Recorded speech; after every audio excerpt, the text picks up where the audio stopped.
음식의 맛을 내는 조미료이자 생명을 유지하는 데 필수적인 소금. 예로부터 소금은 작은 금이라고 하여 귀한 대접을 받았습니다. 생선이나 고기 등을 상하지 않게 보관하기 위해서도 소금이 필요했는데요. 음식을 보관하는 저장 기술이 발달하기 전까지 소금은 부패 방지를 위한 일종의 식품 보존제이기도 했죠. 소금을 둘러싼 역사와 종류, 소금의 기능에 대해서 더 자세히 알아볼까요?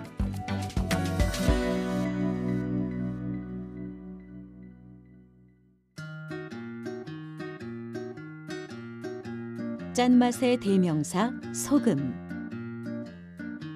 음식의 맛을 내기 위해 빼놓을 수 없는 필수 조미료입니다.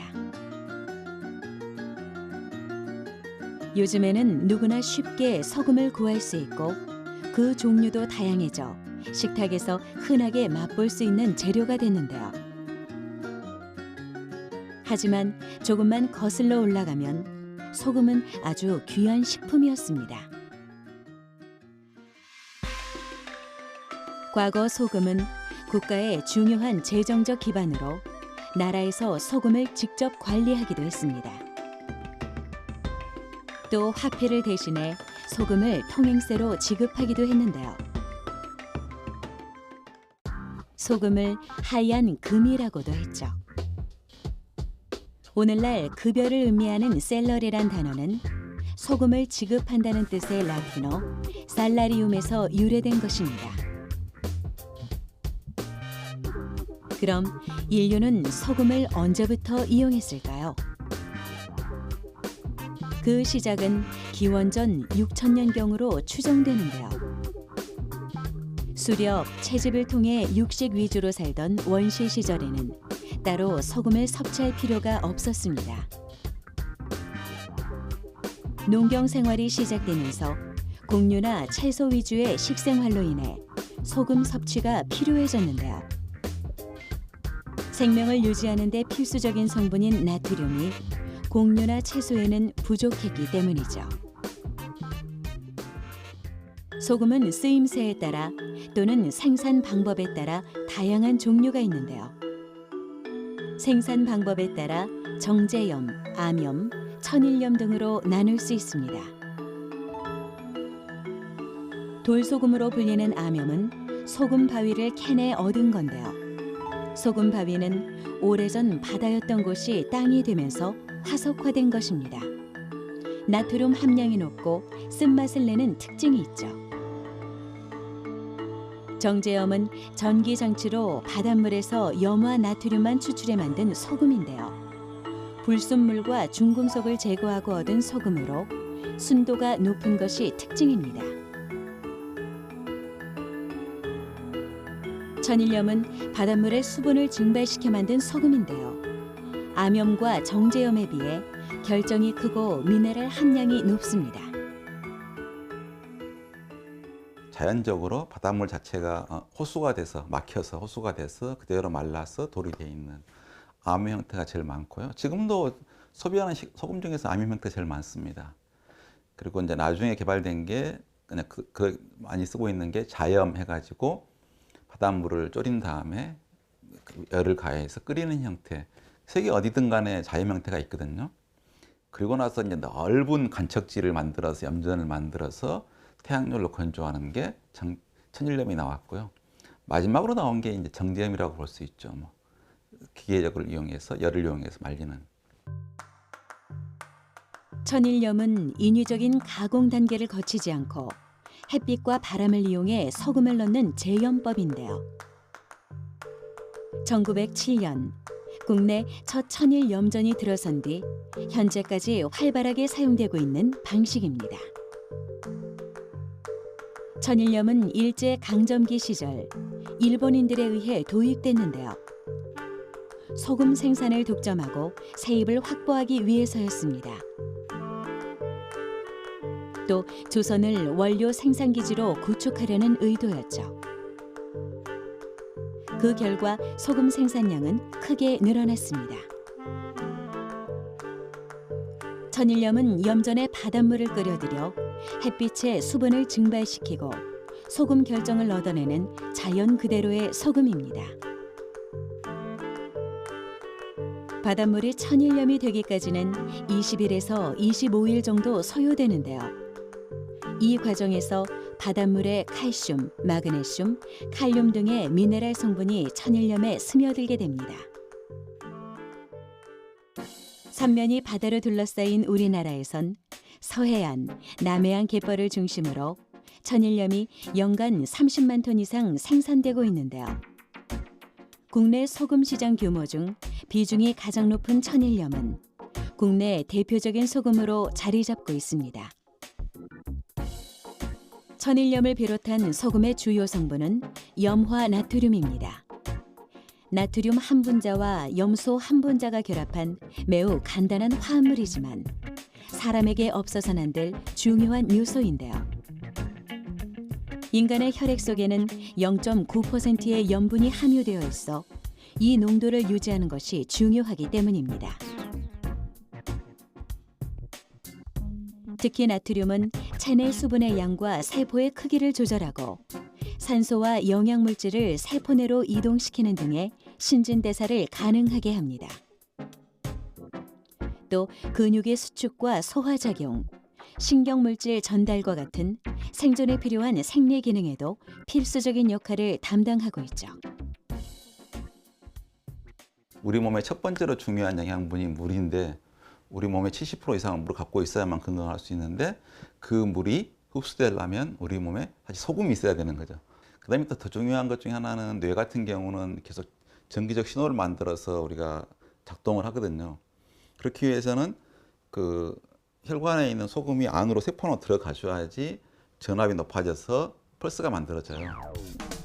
소금은 사람의 건강뿐만 아니라 음식물을 보존하는 용도로 사용되기도 했는데요. 소금은 물을 흡수하려는 성질이 매우 강하기 때문에 훌륭한 방부제가 됩니다. 냉장 기술이나 진공 기술이 없던 과거에는 소금을 이용해 음식의 부패를 막는 염장법이 발달했는데요.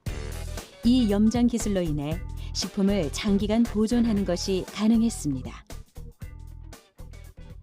염장법이라는 게 소금으로 이제 음식물에 뿌려서 미생물을 억제하고 방부제 역할을 하는 역할인데요. 직접 이제 채소나 어패류에 소금을 직접 뿌리는 살수염법이 있고요. 그 다음에 이제 물에다 소금을 풀어가지고 하는 염수법이 있거든요. 근데 옛날에는 이제 그 소금에다가 절이는 방법이 있고 소금에 절여서 말리는 방법이 있어요. 그리고 또 이제 젓갈로 해서 이제 저장하는 방법이 있거든요. 그래서 이제 소금을 뿌리게 되면은 이제 삼투압 현상으로 인해서 이제 조직이 연해지고 그 다음에 미생물을 억제하면서 방부제 역할을 하고 보존력이 이제 커지는 거죠.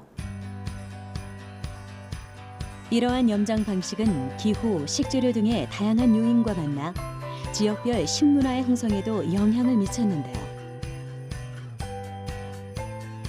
소금이 귀한 동쪽 지역에서는 쌀이나 기장, 조 등 곡물을 함께 활용해 발효시킨 식혜 문화권이 발달했습니다. 내륙 지방 역시 소금이 귀했는데요. 끓여식힌 간장을 참깨에 부어 담그는 참게장 문화권을 만들었습니다. 소금 생산이 많은 서해 지역은 생선을 소금으로 절여 염장 발효한 젓갈 문화권이 대표적이죠.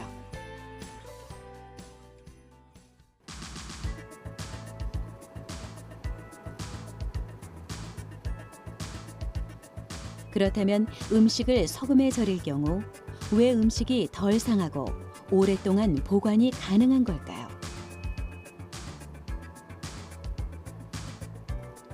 소금으로 감싼 음식에는 세포 호흡에 중요한 산소와 수분이 거의 없어 유해균이 서식하거나 번식하지 못하기 때문인데요.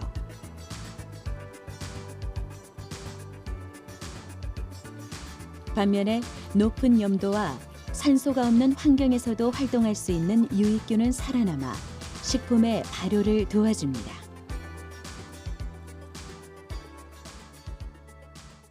어패류 같은 데다 소금을 뿌리는 거는 약간 저장성도 있지만 이 자체에서 갖고 있는 미생물을 억제하고요, 일단은. 그리고 자가 효소라 그래서 얘네들이 가지고 있는 글리코겐이나 지방, 단백질이 소금에 의해서 효소 분해를 해요. 그래서 맛을 독특하게 해주고 풍미를 만들어주면서 맛있는 젓갈을 만들어주거든요.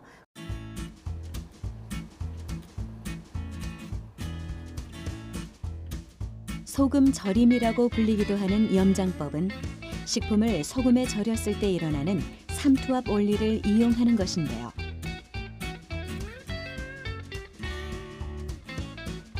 삼투압이란 수분을 이동하게 하는 힘으로 농도가 다른 두 액체를 반투막으로 막아 놓았을 때 농도가 낮은 쪽의 액체가 높은 쪽으로 이동하는 현상을 말합니다.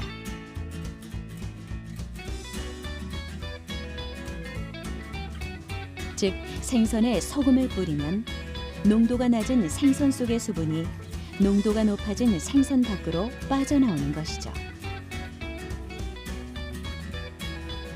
이렇게 수분이 빠져나오면 미생물 번식이 어려워 부패가 일어나는 것을 막는 것인데요. 부패를 일으키는 미생물의 수분과 온도, 영양 조건을 방해하기 때문이죠. 저장성을 높이기 위해서는 더 높은 농도가 필요한데요.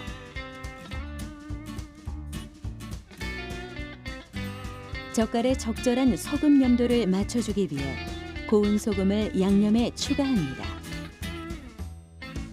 고운 소금은 효소 작용이 더 빠르게 일어날 수 있도록 돕는 역할을 합니다. 여러 종류의 효소가 그 특성에 따라 분해하면서 유용한 물질이 만들어지는 것을 발효라고 하는데요. 이때 특유의 감칠맛과 향을 내는 독특한 풍미의 젓갈이 만들어지는 것이죠.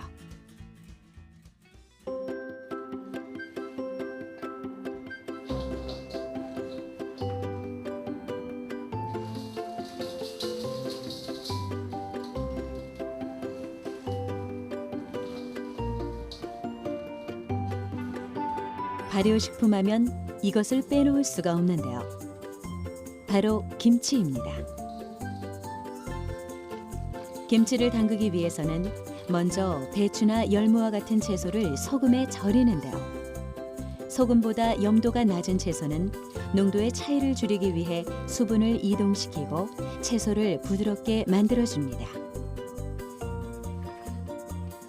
역시 삼투압 원리를 이용하는 것인데요. 채소의 수분이 밖으로 나오면 세포 간 물질 교류가 활발해지고 효소 작용이 활성화됩니다. 따라서 양념이 잘 배어들게 하고 젖산이 잘 발효될 수 있는 상태를 만들어주는데요. 이때 김치의 젖산 발효를 돕는 숨은 공주는 소금을 이용한 젓갈입니다. 김치를 할 때 채소에다가 배추나 열무에 소금을 뿌리는 이유는 그 채소가 가지고 있는 수분을 조절하기 위해서거든요. 그 조절하는 이유는 소금에 의해서 이제 삼투압 현상이라 그래서 채소가 갖고 있던 수분을 바깥으로 배출해내는 거예요. 그러면 적당히 수분 조절을 하면서 수분이 빠지니까는 보존성도 높아지고요. 그 다음에 이제 김치에는 그 소금뿐만 아니라 저희가 젓갈도 써요. 그 젓갈도 어패류에다가 소금으로 발효시킨 거잖아요. 그 발효시킨 그 젓갈에는 여러 가지 영양소의 미네랄, 뭐 칼슘, 비타민 할 것 없이 많은 그 영양분이 있는데 그 영양분에 의해서 김치가 나중에 젖산 발효를 해요. 김치를 담글 때는 소금의 농도가 중요한데요. 소금의 농도가 너무 낮으면 수분이 덜 빠져나와 채소의 식감이 뻣뻣해지기 때문입니다. 잘 절인 채소는 부드러워지면서 부피가 줄어들게 되죠. 또 소금에 절이는 시간은 맛에도 영향을 미치는데요.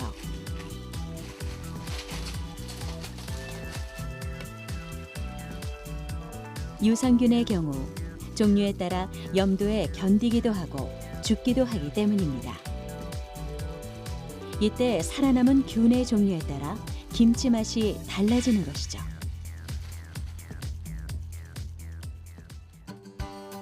저장식품을 대표하는 음식, 전통 장류입니다. 여기에도 소금이 빠지지 않는데요. 예부터 된장, 고추장, 간장과 같은 전통장에도 염장 기술이 활용됐습니다. 장을 만드는 기본 재료는 바로 메주가루와 소금.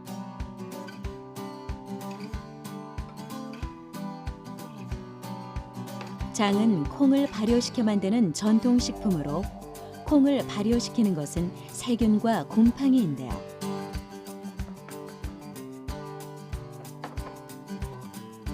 발효 과정에서 나올 수 있는 인체에 해로운 균을 억제하고 저장성을 높여주는 것이 바로 소금의 역할입니다. 지나치게 염도가 높을 경우 미생물이 활동할 수 없어 발효 과정이 일어나지 않기 때문에 소금의 농도를 잘 맞추는 것이 중요합니다. 장에는 우리가 대표적으로 딱 쓰는 게 메주를 쓰거든요. 그 고추장에도 지금 메주가루가 들어갔어요. 고추장용 메주가루가 들어갔는데 그 메주에는 우리가 좋아하는 유해한 그 물질만 있는 게 아니라 나쁜 곰팡이균 같은 세균이 많아요. 그런 세균을 번식 못하도록 잡아주는 게 소금의 역할이에요. 그래서 적당한 염도에서 세균 번식을 억제하면서 그 다음에 후발효로 효소 작용을 일으키게 만들어주는 게 소금의 역할이죠. 고추장 외에도 간장, 된장 등의 장류는 예로부터 소금이 지닌 성질을 이용해서 만들어온 보존 식품입니다. 식품의 부패를 막고 발효, 숙성을 돕는 소금. 이런 이유로 음식의 간을 맞추는 용도 못지않게 음식의 부패를 방지하는 데도 많은 양의 소금을 사용했는데요. 덕분에 저장 기술이 발달하기 전에도 고른 영양 섭취를 가능하게 했습니다. 천일 제염이 시작되기 이전 우리나라 고유의 소금 제조 방법은 바로 자염법인데요. 자염은 세종실록, 승정원 일기 등의 옛 문헌에도 등장할 만큼 오랜 역사를 자랑하고 있습니다. 하지만 간척 사업으로 갯벌이 사라지고 생산이 쉬운 천일 염전에 밀려 그 명맥이 끊겼었는데요.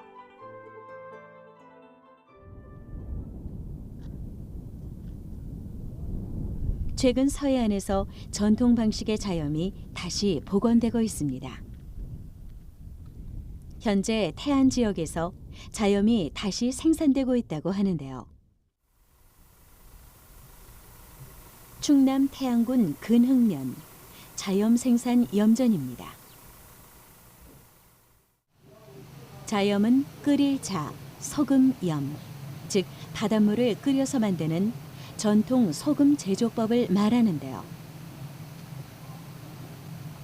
불과 7, 80년 전까지만 해도 우리는 조상 대대로 이 자염을 먹어왔다고 합니다.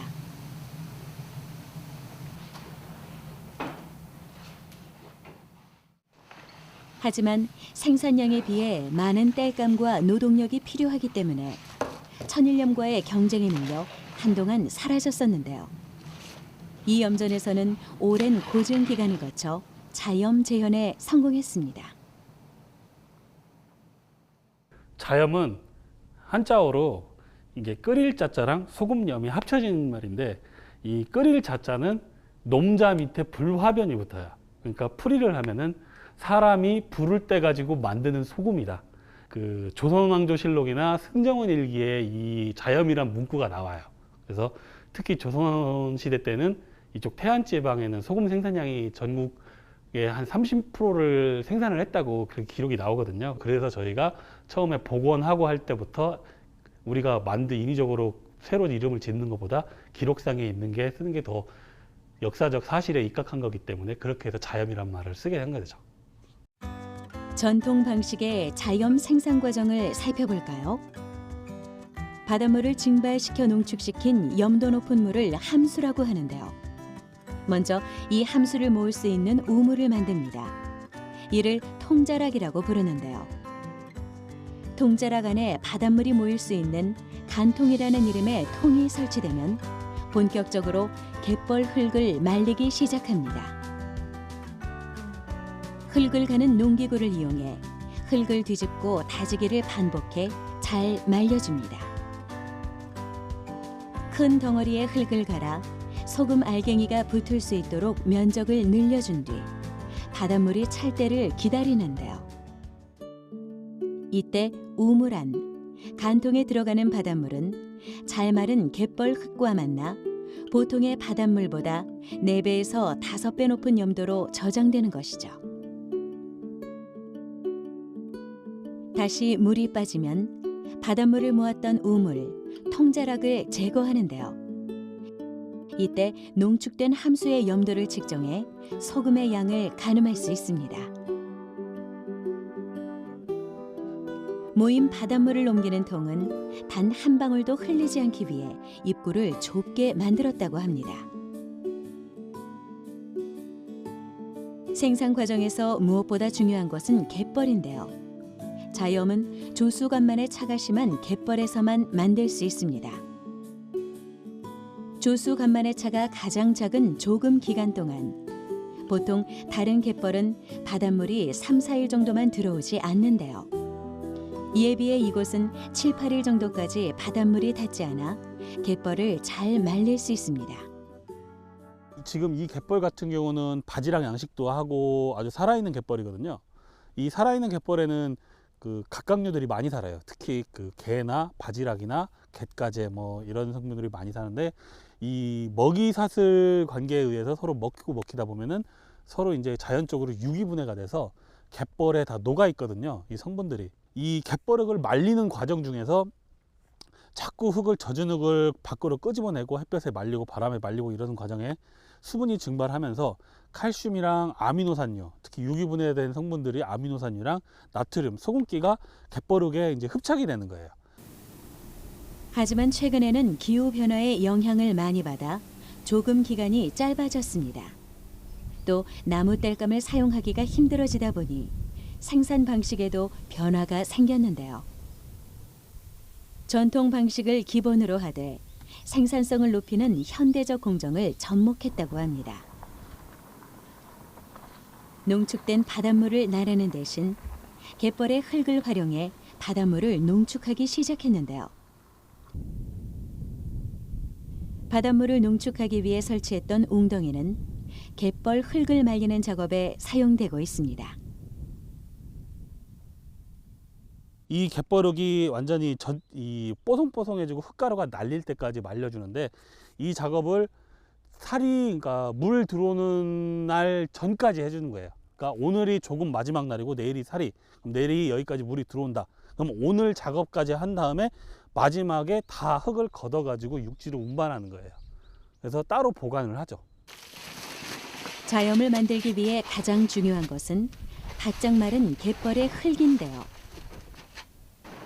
사계절 내내 문제없이 소금을 생산하기 위해 잘 마른 흙을 미리 보관하고 있습니다. 갯벌 흙은 쉽게 얻을 수 있는 바닷물과 달리 말리는 것에만 긴 시간이 걸리기 때문이죠.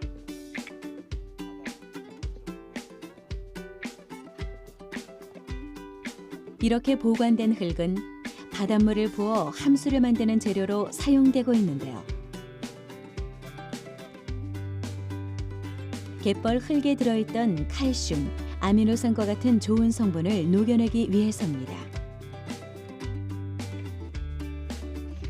또 이미 높은 염도의 갯벌 흙과 바닷물이 만나 소금의 농도를 더 높여주는데요. 덕분에 적은 양의 소금으로도 충분한 맛을 낼 수 있는 것이 자염의 특징입니다.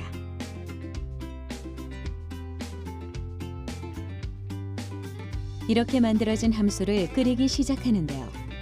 이때 너무 빨리 끓으면 소금이 타거나 눌어붙게 되기 때문에 물의 양과 불을 적절히 조절하는 것이 중요합니다.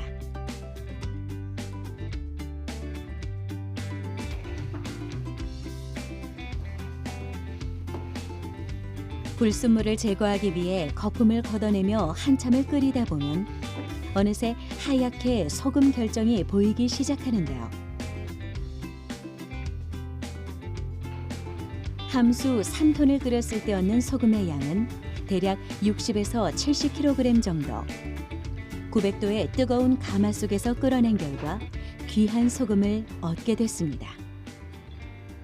지금 솥에서 이제 소금을 이렇게 다 긁어가지고 덜어낼 때 1차적으로 우선은 물기를 빼고요. 그다음에 2차적으로 기계를 이용해서 잔여 수분을 제거를 합니다. 그다음에 잔여 수분 제거한 거를 이제 건조실, 그러니까 온돌방이거든요. 그쪽에서 한 12시간 이상. 아직 끝난 것이 아닌데요. 소금의 남은 수분을 빼내기 위해 탈수 과정을 거쳐야 합니다.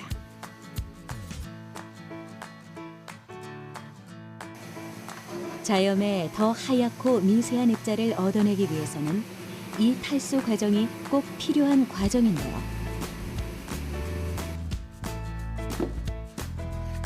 잔여 수분까지 제거한 자염은 한 번 더 건조시키기 위해 온돌방으로 옮겨집니다.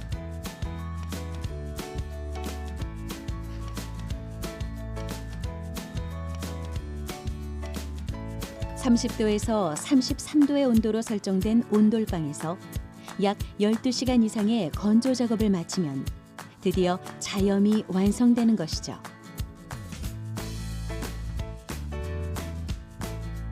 우리의 전통 소금 자염은 입자가 곱고 짠맛이 적으며 미네랄이 풍부한 것이 특징입니다. 전통적인 자염 제조 과정 속에 담긴 과학적인 원리를 통해 우리 선조들의 지혜를 엿볼 수 있는데요. 소금이라는 물질적 의미를 넘어 전통 방식을 되살려 보존하고 계승하는 차원에서 더욱 의미가 있습니다. 울산광역시 부곡동 소금 생산 공장인데요. 이곳에서는 바닷물을 여과해 만든 소금, 정제염을 생산하고 있습니다. 정제염은 기계 공정을 거쳤기 때문에 기계염이라고도 하는데요. 다양한 과정을 거쳐 얻은 불순물 없는 순도 높은 염화나트륨의 결정체가 바로 정제염입니다. 이를 원료로 식품 가공업체들은 맛소금, 구운 소금 등을 만들거나 식품 첨가 공정에도 사용합니다. 연안 지역의 공업화로 천일염의 생산이 부족해지면서 정제소금 생산이 필요해지기 시작했는데요. 동해안 해역은 수심이 깊어 해수의 취수가 용이하고 석유화학공단에서 발생하는 에너지원을 이용할 수 있어 생산 원가를 낮출 수 있다는 장점이 있습니다. 이곳은 해수 취수장인데요. 소금을 생산하기 위한 해수는 농도가 진하고 혼탁하거나 오염되지 않고 적조 발생들의 장애가 없어야 합니다. 깨끗한 동해안 바닷물을 취수해 고압 수송 펌프로 제품 생산 공장까지 공급하고 있는데요. 해안으로부터 약 200m 지점, 약 10m 깊이에서 해수를 취수합니다. 바닷물에는 약 3%의 염류와 그 외의 다양한 성분이 포함되어 있는데요. 취수 과정에서 해수의 성분들이 실시간 분석되고 있습니다. 취수된 해수는 약 7.8km의 해수 공급 관로를 이용해 소금 공장까지 유입됩니다.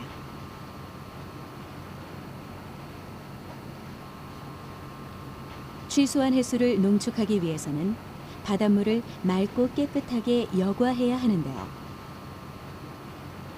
1차 중력식 여과 장치와 2차 가압식 여과 장치에서 여과 과정을 거치게 됩니다.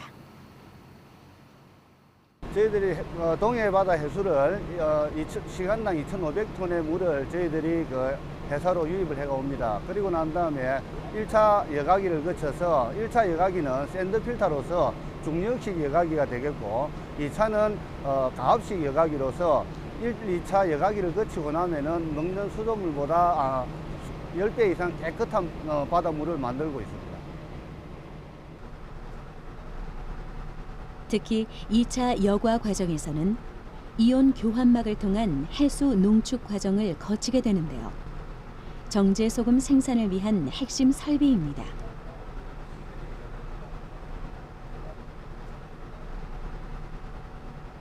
이온 교환막식 정제 기술은 어떠한 화학 첨가물 없이 순수하게 염화 나트륨만을 얻기 때문에 유해 물질을 통과시키지 않는데요.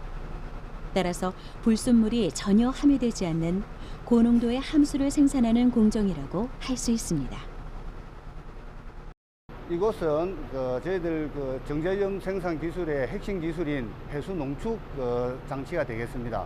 이 설비는 멤브레인 필터로서 100만 분의 1 미리미리의 사이즈로 아주 작은 핵심 필터로서 바닷물 속의 유해 물질이나 중금속 등을 통과시키지 않는 그런 장치가 되고, 이 공정을 거치게 되면은 다음은 정발관 공정으로 가서 정발 소금 결정을 넣는 그런 과정으로 가도록 공정이 진행되겠습니다.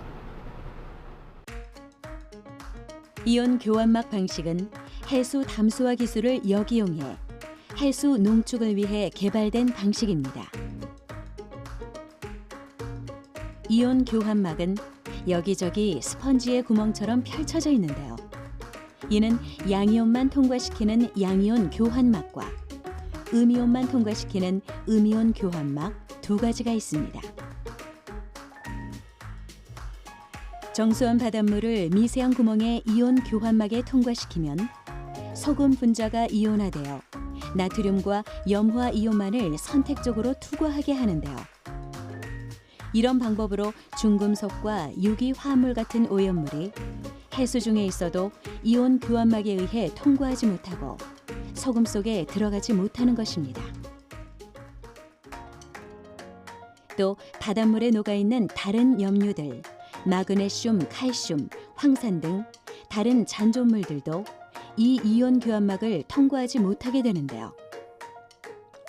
화학적으로 순수한 염화 나트륨을 얻고자 하는 것이 이온 교환막식 방법입니다. 해양 쓰레기와 미세 플라스틱, 후쿠시마 방사능 누출 등으로 해양 오염이 점점 심해지고 있는데요. 이런 상황 속에서 해수를 통해서 얻는 소금을 깨끗하게 정제시키는 정제 기술의 중요성은 갈수록 높아지고 있습니다. 종합통제실에서는 해수 취수 설비 작동부터 여과 농축시키는 전 과정이 전자동으로 실시간 체크되고 있는데요. 모든 제조 공정이 전자동일 뿐 아니라 모든 공간이 밀폐되고 연속적으로 이루어지기 때문에 외부로부터 불순물이 전혀 혼입될 수 없다고 합니다. 우리 식생활 가운데 사람들은 일정한 양의 소금을 먹습니다. 그러나 최근 바다 해양 환경이 심히 오염이 되고 있으며, 또한 최근에 미세 플라스틱 문제로서 사람들은 깨끗한 소금에 대한 관심을 많이 가지게 되고, 그에 따라서 정제 소금에 대한 관심이 높아졌습니다. 그리고 앞으로도 우리의 먹거리에 대해서 사람들은 많은 관심을 가지기 때문에 더욱더 개선된 기술력으로 생산된 정제 소금에 많은 관심이 지속될 것으로 예견됩니다. 함수실에 모인 농축된 바닷물 함수만을 다음 공정인 증발 결정 공정으로 보내게 되는데요. 이곳은 증발관입니다. 총 4개의 증발관이 있는데요. 점점 더 낮은 진공 상태를 유지하면서 순서대로 증발 과정을 거치게 됩니다. 큰 가마솥에서 해수 농축 과정에서 생산된 함수를 저압증기를 이용해 효율적으로 끓여 살균 처리하는 과정인데요. 이 과정을 통해 위생적이고 깨끗한 소금을 생산할 수 있다고 합니다.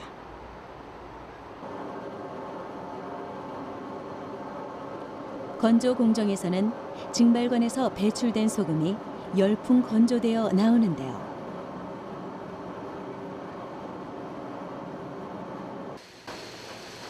입도 분리기를 통해 0.6mm 기준으로 선별해 제품의 종류에 따라 단위별로 분리되어 자동 포장됩니다.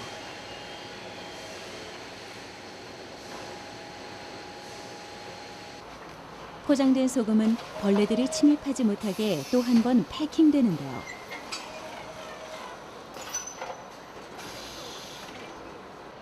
이렇게 포장을 마친 소금은 천일염에 비해 곱고 염도가 높습니다. 따라서 정제염을 사용할 때는 조금만 넣어주어도 간을 맞출 수 있다고 합니다.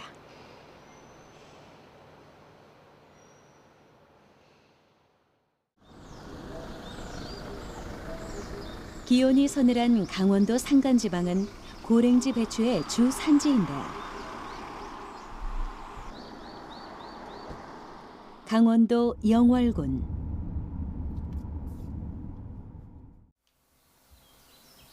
그런데 내륙지방인 이곳에 염전시설이 있다고 합니다. 간이 육지 염전시설인데요. 이곳에는 비닐하우스 3개 연동에 염전시설 4개, 폐소금물 저장소 2개가 설치되어 있습니다. 영월군은 절임배추 생산 농가에서 발생하는 폐소금물로 인한 환경오염 문제가 발생하자 간이 육지 염전시설을 생각해냈는데요. 바닷가 염전시설의 원리를 이용해 내륙 지역에서도 재생소금을 생산해 눈길을 끌고 있습니다.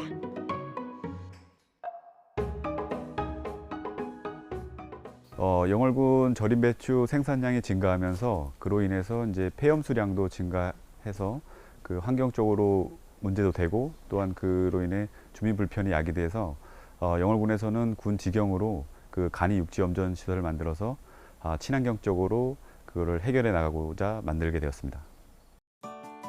영월 절임배추는 해발 300에서 400m, 준고랭지에서 재배되는 김장용 월동 배추를 사용합니다. 보통 8, 9월에 파종해 11월에 수확하는데요. 일교차가 큰 영월 지역 기후 특성상 단단하고 장기간 보존해도 잘 무르지 않는 것이 특징입니다. 영월 절임배추는 영월 지역 김장배추 생산량의 21%를 차지할 정도로 인기가 높은데요. 농한기 지역 농가를 살리는 효자 상품입니다. 그런데 배추 절임 과정에서 나오는 다량의 폐소금물이 문제였는데요. 폐소금물은 처리할 곳도 마땅치 않고 토양 오염이나 환경 문제를 일으켜 농민들의 골칫거리였습니다.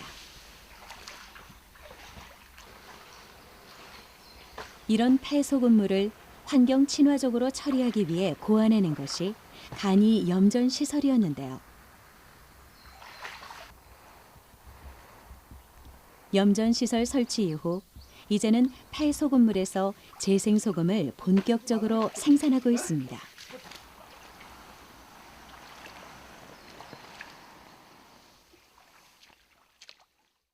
절임배추 생산 농가 100여여 농가를 군 지경으로 직접 순회해서 10월 말부터 12월 초까지 절임배추 생산 시기에 집중해서 직접 수거하게 됩니다. 작년도 예를 들면 280여 톤의 폐염수를 수거해서 36톤의 재생소금을 생산하고 있는데요. 수거된 폐염수는 이곳 간이 육지 염전시설에 담수했다가 이듬해 4월부터 10월 중순까지 재생소금으로 재생산해 나가고 있습니다. 절임배추를 생산하는 10월 초부터 12월 말까지 이곳 간이 염전에서 폐소금물을 모아 담수합니다. 기온이 높은 여름철, 수분을 증발시켜 소금 결정을 얻는데요. 절임배추 소금물로 만든 재생소금은 색깔부터 확연히 차이가 납니다. 소금 결정이 굳어지고 보통 3, 4일 후 소금 본연의 색이 나오면 수거하기 시작하는데요.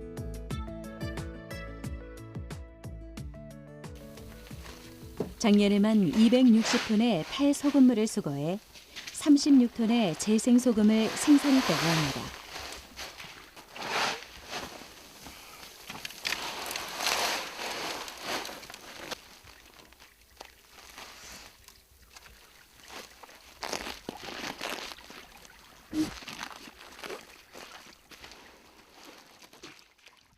그 작년 기준 저희가 재생소금 36톤을 생산한 것을 제설제로 만약에 구입 예산을 따져보면 약 2천여만 원어치의 예산 절감 효과를 볼 수 있고요. 또한 농가에서 처리 못하는 그런 어떤 폐염수의 그 애로사항을 갖다가 군에서 직영으로 운영함으로 해서 주민 불편 해소가 되고 또 영월 청정 이미지에 맞게 환경적으로도 친환경적으로 운영된다. 그런 뜻에서 많은 효과를 보고 있다고 생각하고 있습니다. 이렇게 생산되는 재생소금은 지역의 겨울철 도로 제설용으로 활용하고 있습니다. 도로에 제설용으로 사용하는 것은 주로 염화 칼슘인데요. 이 염화 칼슘 대신 재생소금을 사용하면서 영월군은 약 2천만 원 이상의 예산 절감 효과를 얻었다고 합니다.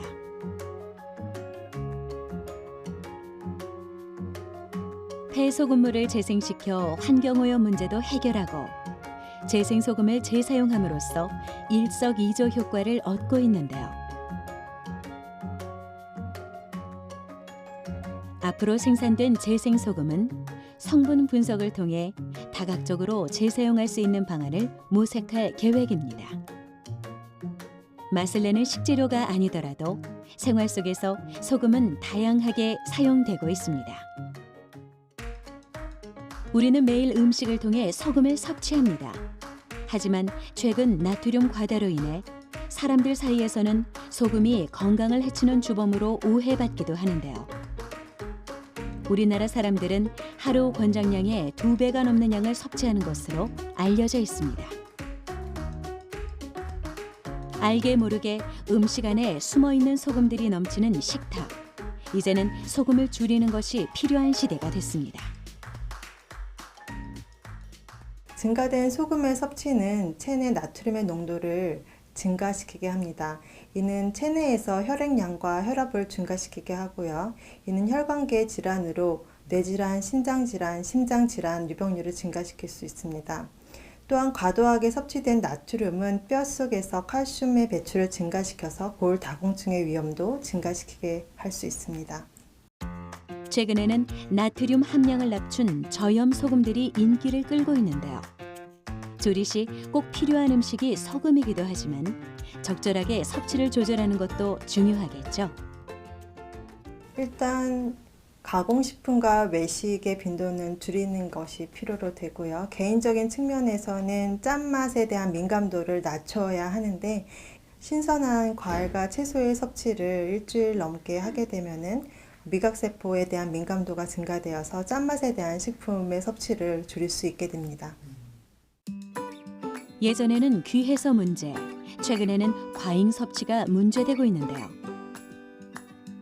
하지만 적당량의 소금은 우리 건강을 지켜주는 없어서는 안 될 꼭 필요한 요소입니다. 소금이라고 하는 것은 결국 나트륨과 염소를 보급하기 위한 수단인데 뭐 천일염은 좋아요, 정제염은 나빠요. 이런 것도 굉장히 안 좋은 표현이고요. 나트륨이 미네랄인 것처럼 걔만 따로 말하는 것도 좋지 않고 나트륨뿐만 아니라 모든 미네랄이 모든 영양분이 과하면 나쁘고 과연 양이 중요한 거지 그 자체가 뭐 특별한 식미나 그런 거 없다는 거 그 정도로 알아봤으면 좋을 것 같아요. 오랫동안 우리들의 밥상에서 함께 해오며 식생활의 기본이자 바탕이 되어온 소금. 부족하지도 넘치지도 않는 감칠맛 나는 소금 그 본연의 역할을 하기 위해서는 우리가 소금을 제대로 이해하고 현명하게 사용해야겠죠.